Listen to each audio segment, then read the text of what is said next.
Alright, so this is my Andor Season 1, Episode 3 review. And it begins where the last episode left off in the flashbacks. Casa is exploring the ship, and then he loses his shit after seeing his reflection. So obviously mirrors aren't a thing here. Now, I don't know, I thought they were on water. Have they never looked in the water and seen their reflection? But anyway, he sees his reflection, he starts destroying everything reflective. And then we see Marva and a man with her, and they come in, they're looking for something, and they find Casa destroying everything, and they decide that the fate worse than death would be the Empire finding him. And so they decide Marva basically kidnaps him. So yeah, not the sweet old lady that we saw concerned about Cassian. I mean, I'm not saying that she made that whole thing up, but I found it odd that he's so familial with her and gives her pecks on the cheek and cares about her when she kidnapped him. And at the end, where they were superimposing Cassian and Luthen leaving, and over him being taken by Marva, he was very, very calm considering how he lost his shit when seeing his reflection, and now the fact that he's being taken somewhere in a ship and being totally chill about it. Yeah, okay. So at least now we know how he got separated from his sister. I assume that they say that Marva saved him from whatever destroyed the planet. But in reality, no, she kidnapped him. Because their tribe is so remote, she just assumed that he was out there by himself and there was nobody, he had no family or anything. She didn't even bother. And B, the droid, I would have thought that the basic programming of all droids would be to speak languages. No. So we have no idea how they managed to understand him unless they found someone who spoke Kanari. So hopefully we'll find out more about that. Because, like I said, he was way too chill at the end. But anyway, so we go back to the present, and the Imperials have arrived.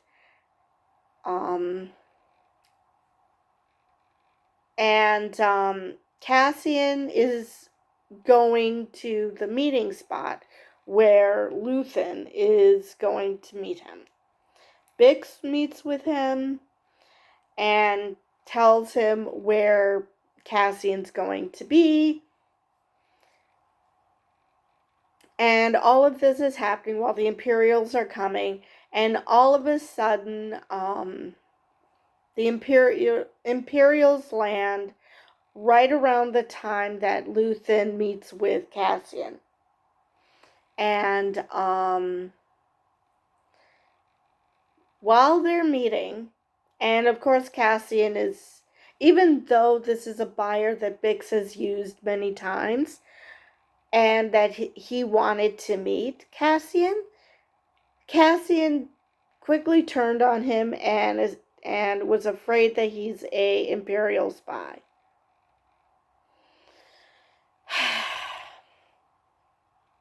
So, while they're talking, it gets around that the Imperials are there, and so suddenly there is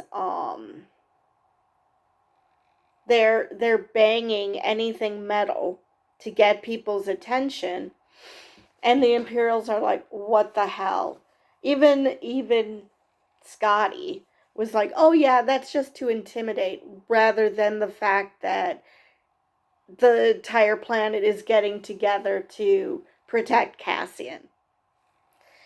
So Cassian, before he meets with the buyer, Cassian tries to contact B, who's already got Imperial forces in Marva's house, and Marva's trying to protect them.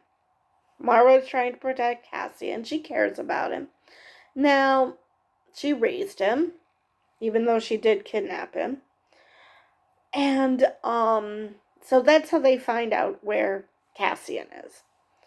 So they are marching to the factory where he is. Cassian is not telling anybody where he's going or what's happening. And, Bix finds out because she's talking to one of the guys who's telling her about the Imperial forces, and because everybody knows that they're after Cassian, and that somebody must have, provided a tip. And immediately Tim, her boyfriend, says, oh yeah, he can take care of himself. And she's like, wait, how do you know who we're talking about? So it becomes obvious to her that Tim was the one who turned him in. So she gets pissed and she runs off. And Tim, being the absolute lame brain that he is, goes after her. Because, it's like, dude, what exactly do you think you're going to accomplish? You did do that. The fact that you might have felt bad about it after the fact isn't going to change the fact that you did this. So just let her cool off, But he's so jealous and so concerned about Bix and treating her like she can't make decisions for herself that he goes after her. And she's captured by the Imperials because she looks scared. Dude, a bunch of Imperials are invading her planet. What is she supposed to do? Go skipping down the lane happily? You guys are so far up your own asses. So, she tries to escape again. One of the guards won't let her. And then Tim is yelling for Bix and trying to tell people, try to explain what's happening. Unfortunately, he's doing that while moving forward when he was asked to stop. So, one of the Imperial guards, shoots him dead. And he's basically sent to the corner to think about what he did, because he's sent to his ship, which Basso sabotaged by putting a heavy weight on it. I couldn't tell what kind of weight it was. And so as the guy tries to fly off, which don't know why, but I guess he didn't want to get in trouble, any more trouble than he already was. I don't know. He tried to fly off, and of course he couldn't, because that that heavyweight, I don't know if it was a boulder or whatever, was hanging from the ship. So he crashed. So karma all around this episode. We had Tim getting shot to death for being a jealous jackass of a boyfriend. Even though Bix still felt bad that he was shot. I mean, she still cared for the guy even though she found out he's a colossal lunkhead. And then this guy ends up getting himself killed because he was trying to make things better. I don't know what he was trying to do with that stunt. But anyway. So, Marva was talking about how, when the banging stops is when you really have to worry. And then she is quiet when they ask her what's going to happen now. And she's like, you wanted me to be quiet? I'm just going to shut up now.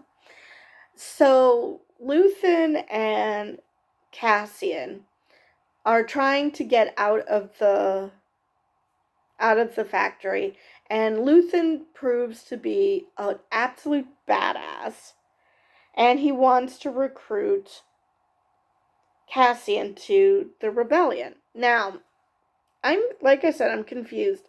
In Rogue One, he stated that the rebellion has been a part of his life since he was 6 years old. Now, that maybe I misunderstood. Maybe he didn't mean it to say he was part of the rebellion, the formal rebellion, but just that, ever since he was 6 years old, they knew that the Empire sucked. Who knows? Because he was still on Kenari, and he was still part of this tribe, which it seemed like nobody had contact with them or something. The outside world didn't have contact with them. Because, like I said, they didn't understand things like a mirror. And, like I said, I have no idea how they managed to communicate with him. Marva and the man with her. So,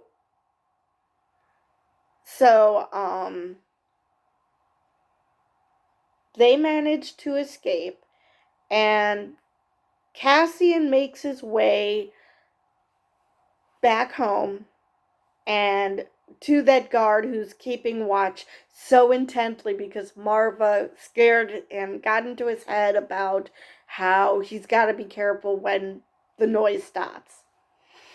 And it turns out that Cassian comes to the rescue. And I assume he and Luthen told Marva that they're leaving. I don't know what else they told her. But anyway, Luthen asks if Cassian has any more charges. And so suddenly you see this ship flying by.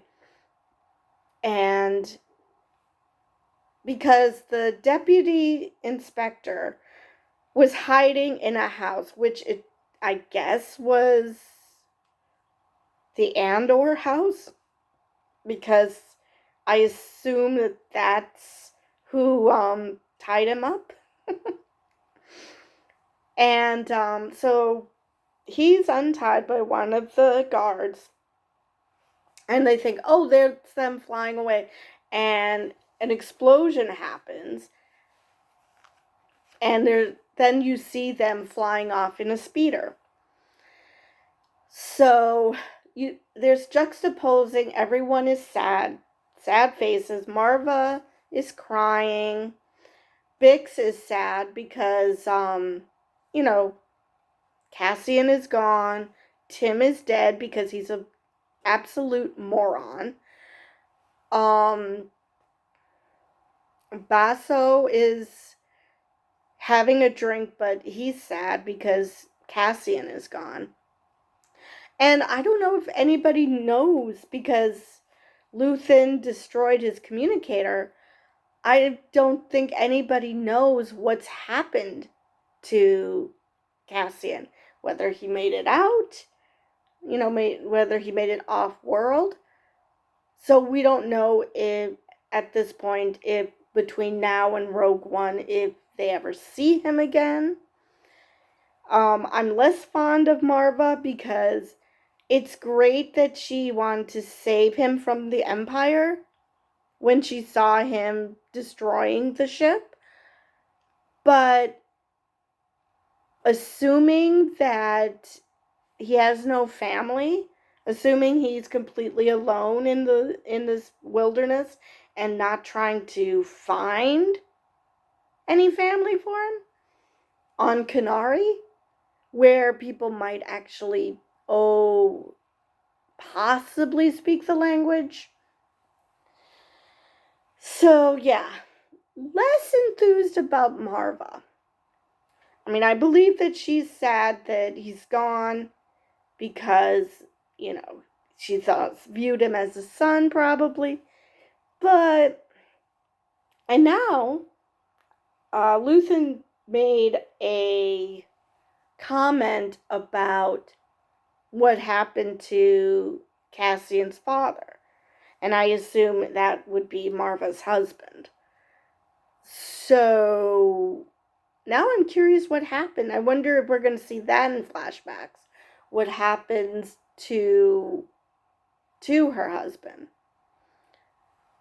Let's see if there's anything else. Like I said, it ended with juxtaposing Andor, Cassian leaving with Luthen, with Marva, the man she's with, which could have been her husband. I mean, I don't know. Couldn't tell from their conversation who this guy was. And I didn't watch the end credits, so I have no idea. So,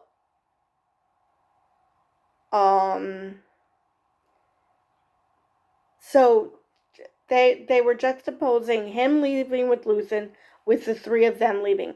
And like I said, why was he so chill?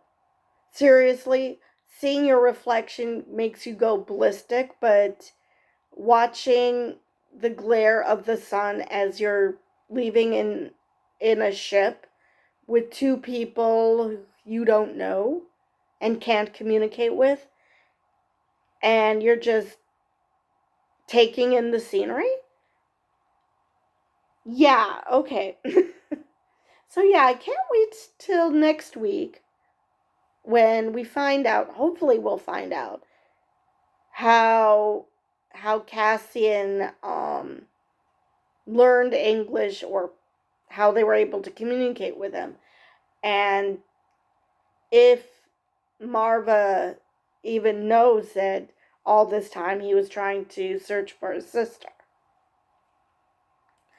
So, because again, she kidnapped him, so there's no reason for her to have known any of this. Like, I have a sister, I had a tribe, because, let's assume that he's a only boy alone in the woods, and let's just kidnap him from Canary.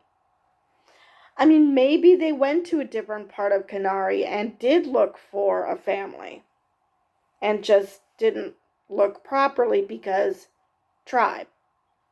Who knows? I don't even know if Canary is new to Star Wars. So it's possible that,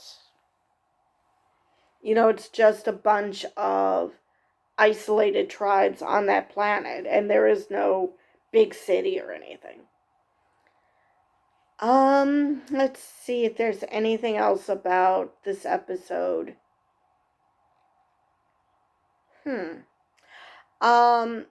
You can still see that the deputy inspector you can see that he is just way over his head. He had this idea of, being in law enforcement and what it entailed about going after criminals, and it's obvious he is way over his head. And you even see him staring at wreckage. And it could easily be wreckage of a remote controlled ship. But he's just standing there staring at all this destruction. And I think it broke his brain. So either this is going to make him even more insistent on going after Cassian, or it's going to make him start questioning the choices he's made in his life. Who knows? But yeah, now Ferrix has to pick up the pieces of their destroyed world. And like I said, don't know if they ever hear from Cassian again. Because Luthen has invited him to join the rebellion because of his skill. But we don't know yet if he's going to take him up on the offer. It's looking like he will, just for the same reason he stayed with Marva. It was just convenient to do so because he knows how to survive. Who knows? Let's see if there's anything else from this episode. I believe that is all that I have. And I will see you guys next time.